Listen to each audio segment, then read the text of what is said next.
Hello, Combat, welcome back to another Marvel Snap video. In this video, we're going to be looking at all 12 cards we're getting this season. We're getting 12, which is a huge season. It was meant to be 10, but something happened with the packs and they released another 2 Series 4 cards.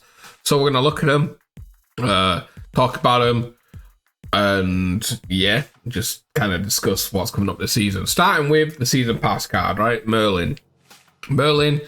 It's such a fun card. I've had so much fun playing this and trying to find out what decks it fits in, and I'm really enjoying it. Like, the spells are super good. So obviously the 2-3, and at the start of each turn, you get an incantation, which are this one that changes the location, gives Merlin 2 power. Pretty good. Like, getting a location change can be huge, right? This one's probably the weaker one, which is a shovel the lowest powered card here into your deck and get 2 energy. But that being said, if you've got a hood on board, you shuffle it away, you get 2 energy next turn, still good. If they throw a junk at you, good. If locations are full because of whatever reason, like junk again, or just squirrels or raptors, whatever, right? You can just throw it away, which is really nice. And the last spell is the one I think is just kind of really, I actually love this spell, which is transforming your lowest card into a one that costs 1 more. It says 2 more on here, but it's 1 more. 2 more would have been insane. Would have been actually crazy, but it transformed into 1 more, which is really nice. You know, you get the nice on reveal of a card and you transform it. Seems pretty good. I've won games because of the transform. So that is it for Merlin. Now we're going to look at the Series 4 cards, because I want to just skip over these because I don't think they're that exciting. Like this one, activate, get 1 energy next turn. I can see decks where it'd fit in, you know, a little bit around whenever you want it, right? You put it down and you activate when you want it, which is okay, but it's not exciting, right? Then Mercury, I was playing around with this morning, and I could see the plays for Mercury with Cannonball. You know, you stop them from moving, so it's just a free destroy, which is really nice. So I see that, and I think it's pretty cool. Hellion, on reveal, you can move cards to this location next turn. Right now I don't see, like, obviously you put it in move decks, but it's just like it's just like Cloak, right? But just for you. So it could go and move decks, but it's not super exciting, right? It's just, yeah. And then Nicholas, after you play a spell, after you play a skill, +1 power. I think this is probably the stronger of them all, but it's probably still not that great. Being a 1-drop means he can die to Killmonger. And yeah, like if it didn't have to be, if it was like have +1 power for every spell you've used this game, it'd be a lot better, because then you can play it on the last turn. Because you got to play it down and play the spells. It's okay. Don't get me wrong, it's a decent enough card if you're gonna go like full spell stuff like Merlin or Agamotto, right? And maybe when more spells come out, or skills, whatever you want to call them, it'll even be better. So that's the Series 4s. Let's have a quick look at the Series 5s coming. Start with Morgan, that came out this week. This card, I had a lot more fun than I thought I was gonna have with this. I was playing it in, check out the video I put out yesterday, where I was playing some like destroy discard stuff and having a lot of fun with Morgan. That's without even looking at like destroy mill stuff, where I think she's going to slot in really well. And it's a card that just is going to get better over time, I think. Because there's always, like, destroy always gets cards or locations, right? So being able to bring them back and have extra power is great. I haven't really put her in any like destroy stuff because they're not fully destroyed decks, right? But I'd imagine putting her in like some kind of ramp,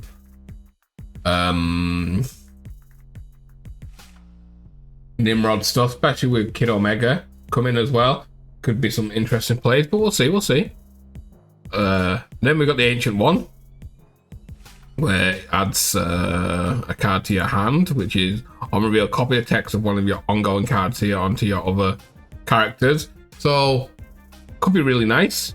The fact that you've got to play this into this makes me a little worried, right? Unless they've changed it but like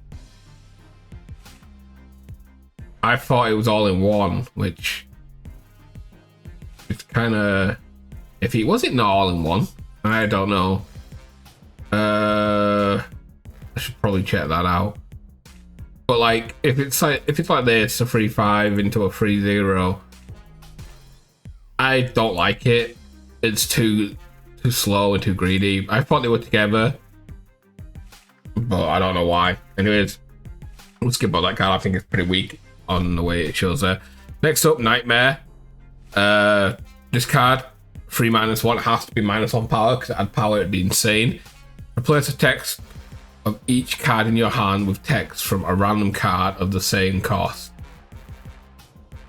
This could be some wild plays, some really wild plays, because it's just like changing the text, right? So you could end up with like, you have some big 6 drops in your hand. Let's say you have a Giganto and you swap it for a Galactus text, right? Insane. Or just swapping like, I don't know, let's say a Legion for an Iron Man, right? Text, because you keep your stats and everything. You just get the text. So I think this card's gonna be super fun to play, and it's gonna be crazy weak when that's out. And clear. When this gains power, add flames to your hand if in hand up in play. So the flames are on reveal, afflict an enemy card here with -2 power. I think it's a 1 drop, but let me see. Doesn't say. So honestly, this is probably the weakest card. It could be good. It's just, I'm not sure how good it's going to be. If you didn't have to play the flames and it just triggered whenever it's got a buff, maybe it'd be a bit better, but who knows. And then Dormammu, honestly, this card is another card that I'm looking forward to playing. In the game, at the start of the game, you summon a ritual. Add step 1 to your hand, which is step 1. Made your highest power destroyed card with Dormammu to continue. Then step 2, Dormammu steals +1 power from each card here. Then you go to step 3, which is destroy 2 of your characters here to summon the card. So, you know, put this in destroy stuff, getting a free summon out your hand could be really good. I'm looking forward to seeing how, like I said, when I was talking about Morgan, right? When I was talking about Morgan, about all the destroy stuff, this is another card that's destroying stuff, which makes it even better. And then we get onto the Series 4 cards. Cobra, activate, switch one of your opponent's created cards here to your side. I'm not overly sold on this. Created cards, you know, don't get me wrong, you get into Arishim stuff, great, right? Still one of their cards, you know, so it could be good. It's a 2-3. I'm just worried it doesn't see any play because we've got so many good 2s right now, right? Surge, we've got Merlin, there's other decent ones like Sam, Iron Patriot, right? Would you rather play Cobra over them and hope that they're creating cards? I don't think so, right? So, And then the last card is Kid Omega. Activate, destroy the next card you play this turn to gain its power. This is where crazy stuff comes, right? With like Morgan. What was the card we got last month? Elixir, was it, that brings back a card? I'm not sure. So it gets a little crazy, and that's it, right? So that's it for the cards. Just a quick little look over. I wanted to show them all off since we're getting 12 cards. To get all 12 cards, obviously, it's going to cost you the Battle Pass, which is what, $10, 10 quid, whatever. And then 5 Series 5, what's that, 25k tokens. 4 Series 4, another 10k tokens, 35k tokens, and some gameplay of the 2 limited time modes, which isn't too bad, right? 35k tokens and a battle pass for 12 cards is insane. When you consider you get what, about 9k tokens every 2 weeks, so in a 5 week that's 21k. That's not even about all the bonuses and rolls. Then you're gonna have the 2 events that are coming out, give more credits. Maybe, I'm not sure, is there a Twitch drops this month? Bounties, all kind of stuff like that. You're probably looking at getting about 30k tokens this month, right? Which, you know, 5k short of what everything's cost, but I think the Series 4s are skippable, so you're up some, and that's not including if you like roll an extra card, or if you just choose to skip some of these cards and go for other cards, or if you just get tokens because you complete collection complete, which is just what I kind of wanted to see from the card acquisition change, right? Where you can pretty much, if you do everything, you can pretty much get all these cards. You might be a little bit short of one card a month, right? Unless you get lucky, or maybe you spend some money.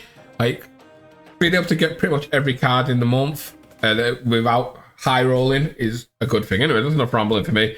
Enjoy the video. I hope you enjoyed the video. Don't forget to like it, subscribe, comment, all that good stuff, and I'll catch you tomorrow.